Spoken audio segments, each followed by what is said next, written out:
All right, everybody, I want to talk a little bit about completing the square and some of the skills that we need for completing the square. If you hear my doggos, they're running around on a hardwood floor, which is making me go crazy.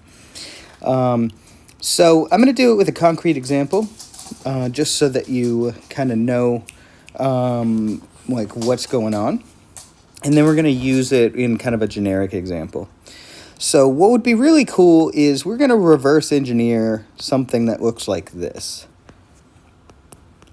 We're going to reverse engineer this. Basically, completing the square is making something look like this, to where you have a perfect square equaling just a number, so you can just take the square root of both sides. The reason, first of all, the reason that this is useful is because right here we can solve this using the square root method, to where we take the square root of both sides. So there's this little invisible index of 2 here, which cancels with this 2 exponent. And so we just get x plus 2 equals the square root of 4. Now we got to remember there's 2 numbers we can square to get 4. We can square -2 and we can square +2. So we've got to put this little plus or minus sign here to say that we've got 2 solutions to this. Because you got to remember, if you're squaring -2, -2 times -2 equals +4. And 2 times 2 equals +4. That's why we get 2 solutions, because there's 2 things that are possible here. And then I can subtract 2 from both sides. And I like to do it in front of the plus or minus to not get confused, so I get -2 plus or minus 2. Now you might look at that and say, hey, that's some strange notation. It's not really. It's basically saying that you have -2 plus 2 as a solution, which is equal to 0. And you have -2 minus 2 is a solution, which is equal to -4. So both of these should work. Now let's go back to the original and confirm. So plugging it in here, just to confirm, we get, we're saying 0 is a solution, so 0 plus 2 squared equals 4. So this is 2 squared equals 4, which is 4 equals 4, which is true. All right, so that one's good. So check. And then we get -4 plus 2 squared equals 4. -4 plus 2 is -2 squared equals 4. -2 times -2 is +4, so that one works as well. Just wanted to show you why we have 2 solutions and stuff like that. Now, here's the thing. This is a situation where we have it's already in its form, to where we have a perfect square on the left side. The problem is when it's not a perfect square. The problem is when it's not a perfect square. So here's an example. Let's just kind of distribute this out first, just to see what's going to happen. So if we distribute this out on the left side, we can see that we get x times x is x squared. X times 2 is positive 2x. 2 times x is positive 2x. And 2 times 2 is 4. Okay? So in this case, we can notice something that always happens when you have something squared like this. And that's always that you get that middle term doubled up. You've got 2 times that middle term that exists there. No matter how you do it, it doesn't really matter what you get. You get, so if it was x plus 5 squared, you'd get x squared plus this times 2 times x, basically. So it's going to be plus 5x plus another 5x plus 25. So you get that little squared bit right there. So in this case, we get something that looks like x squared plus 10x, so twice that middle term, plus that b, basically, this little thing right there, squared. That's always going to happen. And we're going to kind of reverse engineer using that. That's what's going to be really helpful for us. So that's just kind of analyzing the way the distribution works. The problem is, though, is that what if instead of that you had not had, what if instead of that you had already had it simplified and everything, and you had x squared plus 4x plus 4 equals 4. You would someone went ahead and they subtracted they subtracted 4 from both sides. They got x squared plus 4x equals 0. Now, in this case right here, maybe someone had messed around and they had gotten a plus 9 right here on both sides, or just on one side. Maybe it looks different. So we're going to kind of go back to a different problem. That would have changed it if we had just added it to one side. But I'm just going to come up with a completely different problem. Let's say that we have x squared plus 16x plus 2, and that's equal to 4, or something like that. What you might notice about this is, number one, if you try to factor this, it's going to be difficult. Like, you need two things that multiply together to give you 1 times 2. So two things that multiply together to get 2, and add together to get 16. So whenever we distribute, one of the ways to factor a trinomial like this is look at the coefficient here, look at the coefficient there, multiply them together, and that's what you need those two numbers to multiply together to be. And then this middle term, they need to add together. That's from trinomials and stuff. Now, we don't have anything like that right now. We need to figure something out. And again, that would require this to be over there, and that would make it even harder. So this isn't going to really work, trying to use our factoring methods.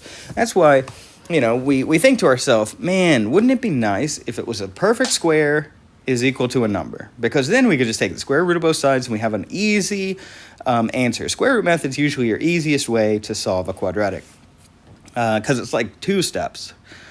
Now, we don't have that here. So what I want to do is, instead, I want to kind of do that thing we just reverse engineered. I want to get my constant terms off the left side. You don't have to do this. You can actually do it without this step. But I find it easier to organize my thoughts and just make that left side a perfect square, because it's only these two terms that are going to matter. This constant term over here that's going to make this whole thing a perfect square, that constant term right there is going to come from whatever I add to both sides. So I need to figure out what plus or minus, I need to figure out what this constant term right here needs to be, and I'm going to add it to both sides so I don't mess up my equality. And the way we do this is we really just kind of think back to how the distribution worked. Remember, you needed this right here, whatever is going to go in those parentheses, this right here is 2 times that. So this term, this b term, after you distribute, remember that comes from when you distribute something like this, and you get x times x is x squared, plus x times 2 is 2x, plus another 2 times x, which is 2x, plus 2 times 2 is 4. Notice how we have 2 of those middle terms. So our final result on the left right here is 4x. This is our final result. So this is going to be 2 times whatever is going to go right here. So we need to reverse that. We need to kind of, and we also have to remember that this term is always going to be that term squared. So we kind of want to go backward. So that's just an example to show you my logic. So we need to figure out what this term is going to be. Now we know that whatever this is going to be, this b is 2 times that thing. And then we have to square it. So what I'm going to do is I'm not going to do anything to this right now. I want to figure out what I need to add to both sides to make this left side a perfect square. So I'm going to take that b term, and I'm going to divide it by 2, because remember, our final, once we distribute, it's going to be 2 times whatever that is. I'm going to take this, I'm going to divide it by 2 and square it. That's all I'm ever going to do. I'm going to take b over 2, and then I'm going to square that whole thing. So what I can do is I can say, all right, well, that's 8. And then that's going to give me 64. So what I'm saying here is I'm going to add 64 to both sides. And we have to, one more time, I'm going to repeat it a million times. We're not actually doing that to this. We just kind of say, what we're trying to ask ourselves what we need to add to both sides to make a perfect square on the left side. So we just kind of mentally do this or write it down somewhere. We're not going to actually change our equation using that. That's the thing that messed me up when I was a kid. Okay? So in this case, let me just, rewrite this and simplify my right side, because my left side's good to go for a perfect square. My right side is going to be 66. So this is a perfect square in disguise. So we need to distribute, do the opposite of distribution. We need to factor. So I need two things that multiply together to be 64 and add together to be 16. So that's 8 and 8. The reason that that is the case is because we set it up right here. And so your thing's always going to end up factoring to be x plus b over 2. Okay? It's always going to be that. And I'll show you, I'll prove that it works. So this right here will always be x plus b over 2. Now, in this case, it's that 8. It's this part right here. Or it's b over 2 right here. And that comes from what we did. So this is what you will get. If you're ever confused and you don't want to have to go through the whole process of refactoring and trying to figure out your numbers, you just take this divided by 2, and that's what goes right here. That's it.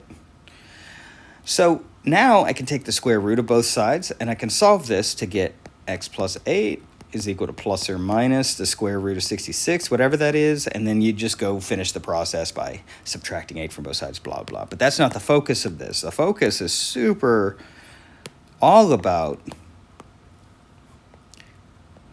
confirming this.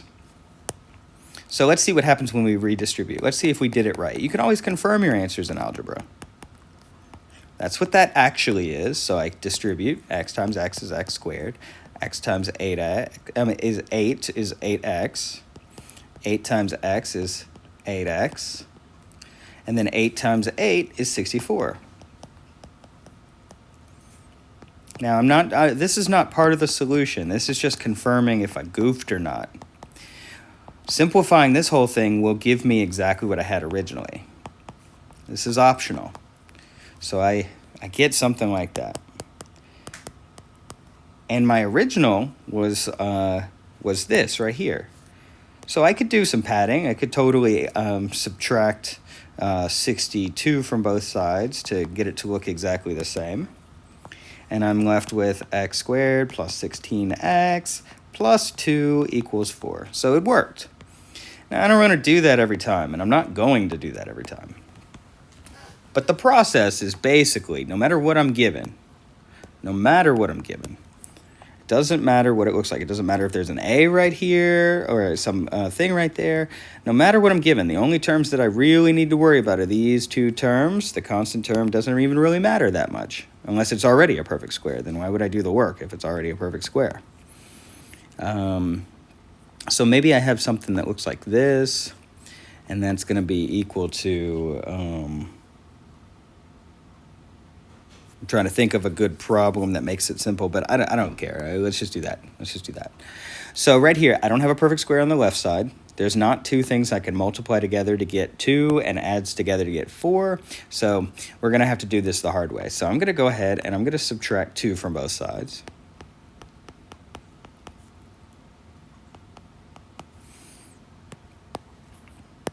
I don't need that anymore. I'm going to subtract 2 from both sides. And I'm left with something like this. I'm going to give myself a little bit of space because I kind of want it. And I'm going to say I need to add something to both sides here that will make the left side a perfect square. So I'm going to take my b. I could just write it out like this. It's always going to be this, or it's always going to be this. It doesn't really matter. Some people like memorizing a formula. Some people like understanding why. I always recommend understanding why instead. So right here, I'm going to take that b. I'm going to divide it by 2, and then I'm going to square it. That's what I'm going to add to both sides. Now, you can write that right here. You could totally write this like that on both sides. It's just it's wonky and kind of obnoxious to write. So I don't really want to do that right here. Sometimes it messes me up. So I'm just going to take my b, divide it by 2, and then square it. That's what I'm going to add to both sides. So let me simplify a little bit. So it's going to be 4. So I'm saying I'm adding 4 to both sides. So this right here, no matter what you do, it's going to be x plus b over 2, which is 2. On the right side, I'm just going to simplify. Now, if you wanted to write that out. You just say it's going to, you could write it like this and then simplify. It doesn't really matter. This is always going to be b over 2. If you want to go through the whole process, instead of saying, all right, well, I need two things that multiply together to get 4 and add together to get 4. So two things that multiply together to get 4 are 2 and 2, and then those add together to get 4. So you could totally do that. And then, you know, you go through the whole process of you might want to break it up. You might want to factor by grouping. It doesn't matter how you do it. It's going to be this. Now, the actual process of solving this, finishing it up, before, like we would normally confirm it. You can distribute that back out and get it, see if you get the same thing. But when I take the square root of a perfect square, which is what this is, it cancels the perfect square. And then I get square root of 8, which we can simplify as radicals, but I don't know if all of y'all know how to do that yet or remember. And that's a different video. So I'll subtract 2 from both sides, and I'll get x is equal to -2 plus or minus the square root of 8. And those would be our solutions. I'd take -2 plus the square root of 8, see what that is. And then that's one solution, and then I'll take -2 minus the square root of 8. The hard part isn't really even hard. It's really just figuring out what you need to add to both sides. And again, you take your b, you divide it by 2, and you square it, and that number, whatever that is, that's what you're going to add to both sides. And then what you get in your parentheses is x plus b over 2. And you can always rederive this over and over again if you want, or you can just kind of remember that's how it works. But we can do it in general. It's not even going to matter what it is, but we can get it in general with just letters. And so it's going to always work. And that's how we're going to get the quadratic formula. So I'm going to subtract c, not 6. I'm going to subtract c from both sides to get a times x squared plus bx on the left equals -c. I keep wanting to write 6's. So I'm going to take b, divide it by 2, and square it. And that gives me b squared over 4. And that's what I'm going to add to both sides. So I'll get ax squared plus bx plus b squared over 4 equals -c plus b squared over 4. Okay?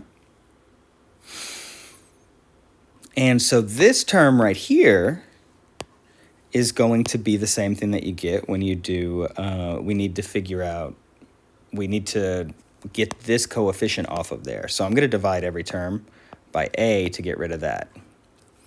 And it's the same thing as multiplying by 1 over a, so you can write it in the denominator right there. That's one way of doing it. We should have done this at the beginning. I skipped that step, unfortunately. So let me go back to that. That's important because I can fix that, but if I try to fix it now, it's going to be a whole issue. So let's do it right here. That way it'll look nicer and it'll look much more like what you guys are used to. Okay. So the only thing that changes about this is that my b term, this thing, the coefficient on my x, it doesn't have to just be b. It'll be that. So it's going to be 2a right here. And so when we square that, we'll get an a squared right here. Okay? And again, that's what I'm going to add to both sides. So I'm going to take that b squared over 4a squared plus b squared over 4a squared. I'm going to add it to both sides. And what I get inside these parentheses is this part. And if you want to plug this back in and confirm, now is the best time to do that, because otherwise you can see how hard it is to fix some of these things. And if you want to do that, you get x times b over 2a, which is xb over 2a. And then that's going to be, and that you're going to get twice of that, so that 2 is going to cancel. But if you want to distribute this, I'll show you at the end how to do that. But then if we take the square root of both sides, Let's fix our denominator. I want these to have the same denominator. Let's say that the only difference here is that it'd be cool if this had a 4a squared right there, but we can't just make that happen. So I'm going to multiply this term by 4a over 4a. Just going to recopy some of this stuff to make it easier. So on top, we get negative c times 4a, or 4ac, over 4a squared.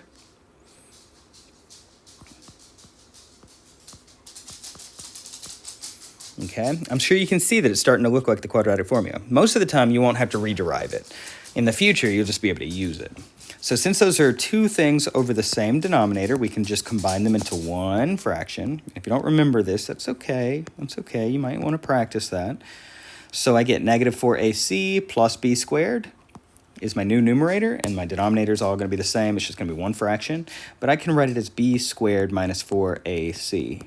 Maybe you notice right now that that's the discriminant. And so I'm going to take the square root of both sides.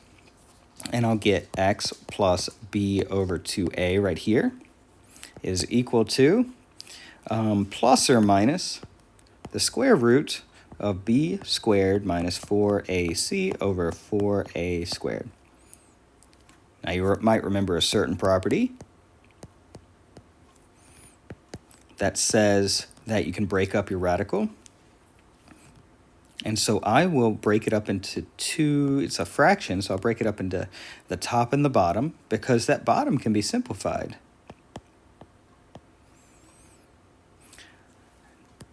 And one way, again, when you have factors inside of a radical, you can simplify it like that. Square root of 4 is 2. So I'm just going to recopy all this and then erase part of it to make it easier on myself. The square root of 4 is 2. The square root of a squared is just a. And so you can see how it's turning out. It's going pretty well. Subtract b over 2a from both sides. And you get x equals negative b over 2a plus or minus the square root of b squared minus 4ac all over 2a. And again, these are two separate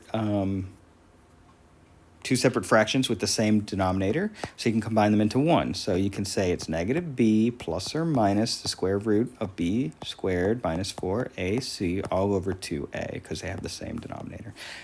So that's the derivation of the quadratic formula. I know you're looking at this like, oh my goodness, Mr. Egg, it's like, that's too much. Yeah, that's why you don't derive it over and over again. But this is where it came from through a lot of analysis. The main thing that you're going to do is you just need to do two things. You need to learn how to complete the square, because that's going to get us into vertex form later. And you need to learn how to, and it's going to make it to where everything uses the square root method. And you're going to unlock your new tool, the Swiss Army knife of quadratic functions, because the quadratic formula can solve any quadratic function without having to think about anything. You literally just plug it in. And so, like, that's why it's so useful. That's why we learn completing the square, so we can understand where the quadratic formula came from. And then we get to use the quadratic formula forever. Like, there's a lot of easier methods than plugging into the quadratic formula, but if you ever are in doubt, just plug it into the quadratic formula. Nobody's looking over your shoulder to ask you, hey, how come you're doing that and not using the square root method? Well, I mean, except for when the teacher tells you to use the square root method. You need to know how to do that. It's really for your number sense and to understand your operations better. But again, let's just take another example. Let's take a solid 5x squared plus 15x plus 10. I'm just coming up with something on the spot. Doesn't matter.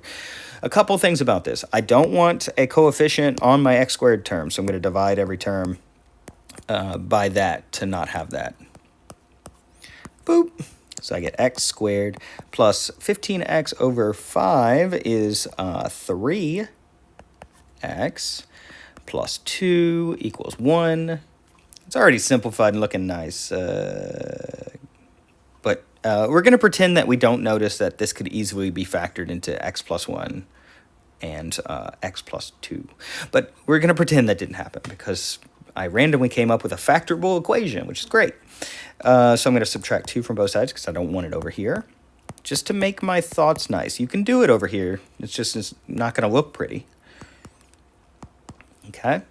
We get something like that, and then I'm going to take that b term, just kind of make a sidebar. I'm going to divide it by 2, and then I'm going to square it, and that's what I need to add to both sides, 9 over 4. So I'm going to add 9 over 4 to both sides, which is going to make us have to deal with fractions. That's a little problem with having to make it up problems on the spot. But this whole thing is not, we're not going to put the parentheses right there, but it's really just me circling it to say that this is going to give me x plus this part, 3 over 2 all squared, is equal to -1 plus 9 over 4. I'm going to rewrite that -1 as -4 over +4, because that's the same thing as -1. It just has the same denominator. -4 over 4 plus 9 over 4 is +5 over 4. Take the square root of both sides. Most of y'all don't have to deal with fractions, so it's going to be okay. But again, sometimes you might. You have calculators. It's fine. So we get square root of 5 over just 2, because you can break up your radical. If you don't want to write it like that, you can just write it as square root of 5 over 4. Like you do you. I will subtract 3 over 2 from both sides to get x equals -3/2 plus or minus the square root of 5 over 2. So there are 2 solutions here. And you can throw it in a calculator if you want to figure it out. You'll just take -3/2 plus the square root of 5 over 2, and you'll get one answer. And then you'll do -3/2 minus the square root of 5 over 2, and you'll get another answer. I'm not going to go through the process of ciphering it because I feel like you can plug into your calculator, and if you can't, you need to ask me so I can teach you how to use your calculator. And that's not even being sarcastic. Like calculators are hard. Like sometimes, like different calculators, sometimes they get difficult. You'll definitely want to read that user manual and maybe look at a tutorial video and then ask me if you're still not sure. But anyway, have a good one.